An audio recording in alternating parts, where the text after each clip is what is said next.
Hey everybody, this is Craig from 9 Volt Games. This is my last video I do in this, I swear. So I'm going to do a video that I've wanted to do for a while. I'm going to have a drink while I do it. Because I'm going to either get a lot of fans right now, or I'm going to alienate myself horribly. Here's my problem with gaming journalists. I'm not truly 100% gaming journalist.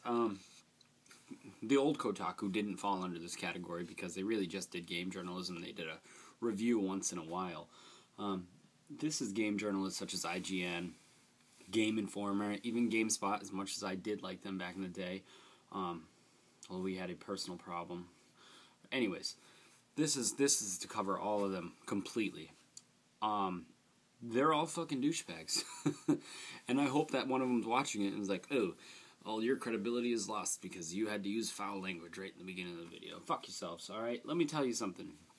There was the article up yesterday, maybe a lot of you saw it, that was saying that they should remove some of the red tape from companies so that developers and like heads of departments can talk about their games to the game journalists and help keep food on their plate.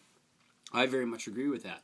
I think that gaming journalists should have more work outside of reviews to do what they do. I mean, most of them went to school for, journalism, and that's what they need to do. And I do feel like that the industry is too tight-lipped about everything, and they're very selective on who they tell things to. I'll get into that later. They're very selective on who they tell things to, and it's all a big money game. Now, with that being said, that's what I sympathize with them for. Companies and the entire industry should be able to talk more. On top of that, it can only benefit them if it helps create hype for their game. And if it helps with giving backlash to their game, companies can help to better themselves by fixing it before it's fucking launched. Anyways, with them being able to do more of their journalism work, they can stop trying to do the work that they do horribly, which is review games. Because here's how I see it. I love my website, and I love that it doesn't do well. I know that doesn't make sense. I love my channel, and a lot of you have wrote on my channel, wrote in the comments, how come you don't get more views? I'm glad I don't get more views, man. I mean, would I love 1 million views? Yeah, if I was getting paid for it. I'm not getting paid for it. I don't care. I don't care if I get fucking 5 views on one video. I don't care if I get, like my Silent Hill one. If I get 10,000 views, I don't care how many views I get. I like the comments. If I have one video that has no comments, then I start to get concerned because I'm like, wow, man, that really did suck. Not even one person commented. I'd prefer to be called a faggot in one of my comments because there's someone who's been doing that, and I bet you he's giving me a thumbs down right now, asshole. But it's like the feedback that I get from you guys, I really do enjoy. Even if you're criticizing me, man, I do take it into consideration. It doesn't mean I'm going to change anything for you, but I do. Now, if you tell someone on like Game Informer, sometimes you see these letters in there, and I used to read the letters pretty much only the opening from the editor and the letters. Everything else is bullshit to me. Look at pictures while you're going to the bathroom. That's what Game Informer is for. Yes, Game Informer. I was sending this to you on Twitter. That's what your magazine is used for. It is used for something to look at in the shitter because it's given free to pretty much everybody who goes to GameStop on a weekly or monthly basis. Anyways, sometimes you'll see a letter where someone will be like, dude, your review was horrible. And then they'll always write, like, opinions, blah, blah, blah. Well, your opinion is horrible. It's not your opinion. That's your opinion, and everybody else is getting a free fucking copy of the game, swag, and gets to hang out with the developers. You're all giving it a high score because they're fucking sucking your dicks. I don't have anybody sucking my dick. Well, I don't have anybody in the industry kiss my ass, and guess what? Their games get reviewed fairly. Now, I'm not going to say that I haven't been given free stuff because I have. The only time I actually reviewed anything that was given to me for free was The Walking Dead. However, I was given 2 copies of The Walking Dead because I requested it, and I gave one to Angela. So that way we had 2 reviews on the site for the same game, so that way I wasn't too like high-headed to be like, oh, I got it for free. Somebody else could play it. Now, I don't know where I was going with that. Someone else has offered me something free, and I didn't want to turn it down just because it's awesome. Like Sega has said that they're going to give me a free copy of Aliens Colonial Marines when it comes out. I'm super pumped about that. I may not be the one who reviews it. I might let somebody else review it for the site. I will get a free copy for my site, and my site will have it reviewed, not necessarily by me. I will be super critical of their game because I do like Aliens. So, you can keep that in mind. I'll take that for free because I'm going to be critical of it.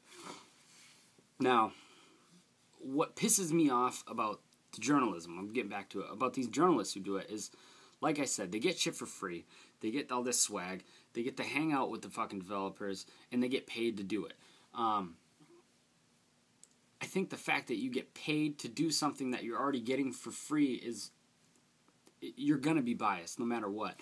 And it's who's the cooler company is pretty much going to get it. Now, this is a hard example to do, but Killer 7 came out. Killer 7 was a good game. Now, you guys know on this channel, if you follow me, you know how much I love Suda51. When Killer 7 came out, I didn't love Killer 7 because it was Suda51. I loved Killer 7 because it was Capcom, and I do love Capcom. I bash them a lot, but I'm critical of them because I like them and their quality. Now, when No More Heroes came out, I bought No More Heroes because it was Suda51. I wasn't super hyped up as I am about Suda51 games now, like Lollipop Chainsaw and Shadows of the Damned, but I did enjoy the game, and I thought it was great, and the other person around me who bought No More Heroes also thought it was fucking epic. And we go on Metacritic, because at this time, everyone was using Metacritic. Go on Metacritic, and it got a 6.5. I don't know what it has now. I don't really like to look at Metacritic anymore.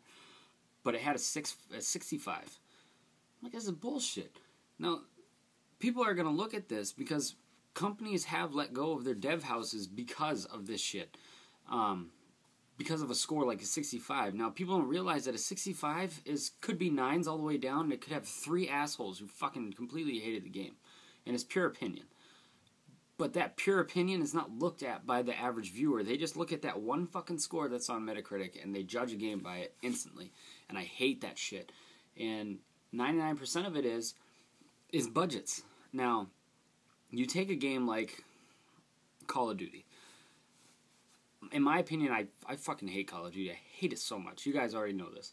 However, I did one review for a Call of Duty game, and I pulled it from my site immediately because I started to go against everything that I believe when I reviewed Call of Duty. I hate Call of Duty, so I shouldn't have the right to review a Call of Duty game unless it changes my entire perspective, and I'm just like, you know what, this is an epic game.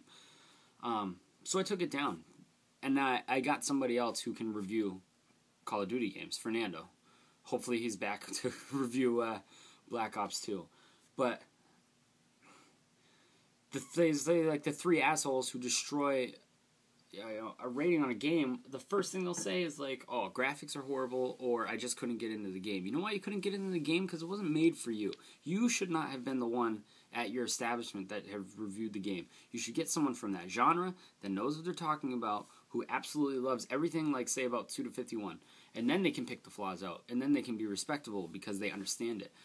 How many times on my channel have you ever seen me shit on a game, besides Bionic Commando, but I never reviewed it? How many times have you seen me review a game and completely shit on it without partially knowing what I'm talking about?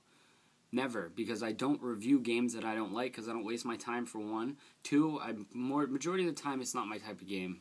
I bought it because somebody suggested it to me, and I'm not going to bash something that people had worked years on and sacrifice family time and blah blah blah just because the game doesn't suit me. And that's my biggest problem, and I've wrote multiple times and I've emailed Game Informer about this. When it comes to survival horror games, I don't give a shit what they say. That fucking guy Ben is not a survival horror game player, and he pretends that he is. He's not. I want to choke his fucking face. I don't care. I could beat the shit out of him, so I'll say whatever I want, and if I run into him, I'll choke that fucking fro off his head. I think I just threatened. Yeah, alright, whatever. Anyways. And it could be personal disagreements with me because of the way that they review games. However, you guys follow me. I've done this before. I've had this talk about how much I hate IGN and stuff, and you still follow me, so you have to have an inch of how I feel about this. But the main problem, this is for all the people who fast forwarded to the end of the video, the main problem with you reviewers, because these I'll send them all to you on Twitter, every one of you, I fucking hate you. Let me take a drink.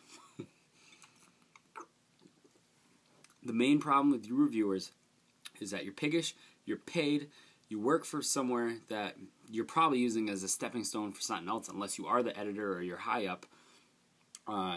You ruin games, you make people lose their job in the industry. You do it. Nobody else. It's your fault, because the way you guys shit on games because you don't like the genre is the reason that dev houses get closed, because people don't buy games. And Game Informer, you are the worst with IGN, and that's a diss and a compliment at the same time, because you guys are the biggest influences, I believe, in this entire industry when it comes to reviewing games. And you guys actually have the pull to make people buy or not buy games, especially Game Informer, because like I said, majority of people who shop at GameStop, you get this magazine for free because you got the fucking card. Because you're letting people review the games who don't appreciate the genre, that's why people aren't buying the games. God Hand was a good one. God Hand was completely shit on by reviewers everywhere. And that game crawled out of a fucking hole to become a cult classic game. That is one of Capcom's best games. If you ask anybody who actually played it, they will tell you that it is one of their best games. No More Heroes was flawed. However, it was a fantastic game. It was an original story. You have played nothing like it before. I'm sorry. You have not played anything like it before. And that's that. If you argue with me on that one, that's because you've actually never played the game all the way through, and you should shut your fucking face before you argue with me on that one. I'm sorry. But it's games like Lollipop Chainsaw, and you're not considering the company that it's coming from with budgets. I'll go back to budgets now. And the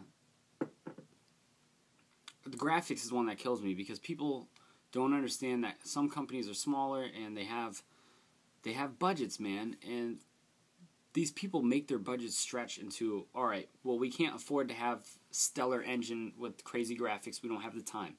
However, we're going to pack in some hell of a story with some awesome gameplay.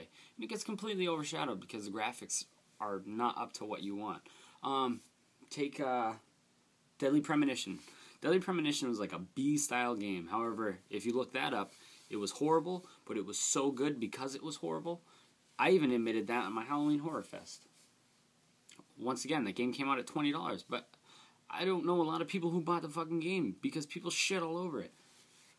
I'm going to repeat myself. Oh, and the preferential treatment. I want to go back to this one just because we're at fucking PAX, and I talk about this all the time.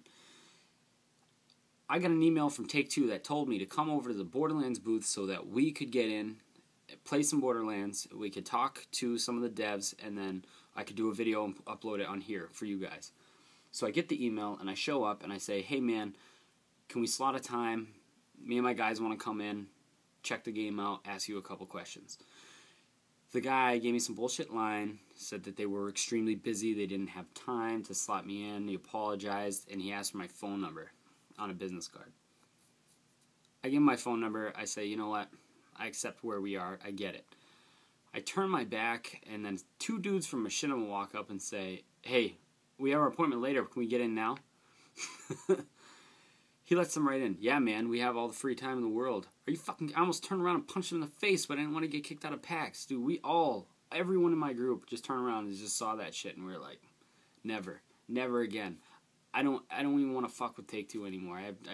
I'll play their games, but I don't ever want to talk to them again. The only cool company there was Sega, and I believe that Sega treated us great because we were great to them, and we were a smaller company. They let us write in, let us ask questions, everything. It was great, man. But yeah, I feel better. Thank you guys for watching.